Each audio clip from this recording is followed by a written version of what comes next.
it's really about giving people room to be curious and permission to be curious. So that involves managers being intentional about providing their employees the time to do it.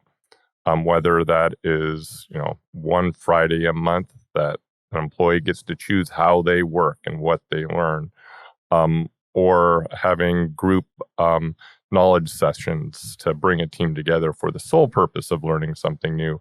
But then also to send the right signals.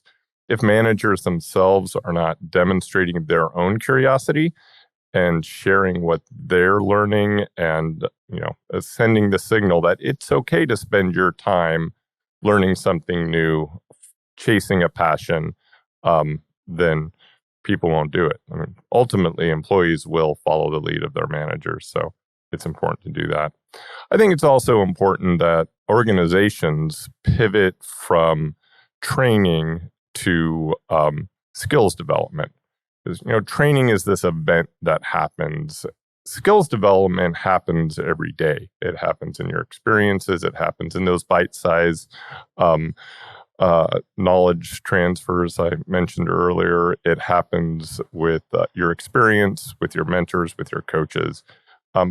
But organizations that recognize all of that counts, all of that is valuable and leading towards the development of their employees will have a much easier path to upskilling their workforce.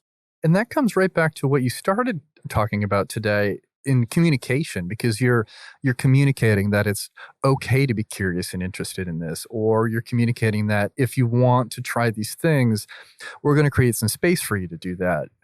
I don't know if organizations have always been that way. I feel like we're starting to implement more of those changes.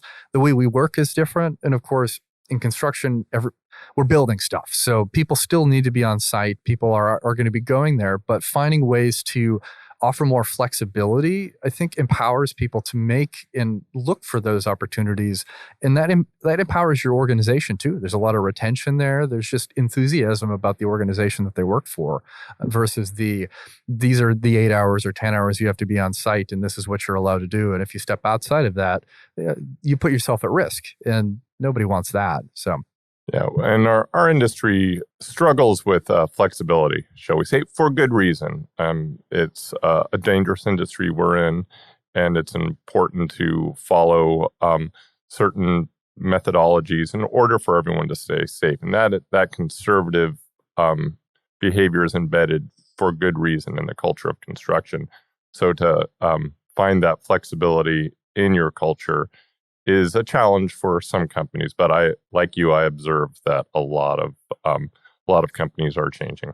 Yeah, we've kind of been forced into it in some ways in the last few years. We've been forced to reevaluate how we approach work. And of course, my example, like I work for technology that supports the construction industry. So where I work and how I work is going to be a lot more flexible than somebody that's out building. But I think there's a lot to learn from that because you can still be productive, you can still be focused, and you can bring value to the organization and not lean back into the butts and seats is productivity on the project side. So finding that middle ground and talking to your employees, I think has a huge value. And like the morale within, Autodesk, if I look at our own organization, has gone up tremendously from what I've been told and what we've been understanding in employee retention and surveys and everything, because it's a conversation about flexibility to understand what works instead of something that's a bit more prescriptive. And like you said, the safety element in construction is so paramount that we have to be mindful of how we have those conversations. But there's still ones that are worth having at the beginning and the end of the day.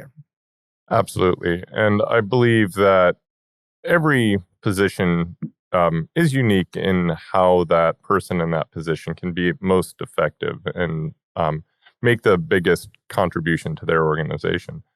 And I think it's important for leaders to really focus on that to align a work policy, work environment to that position, as opposed to making some broad cultural statement that we must be together.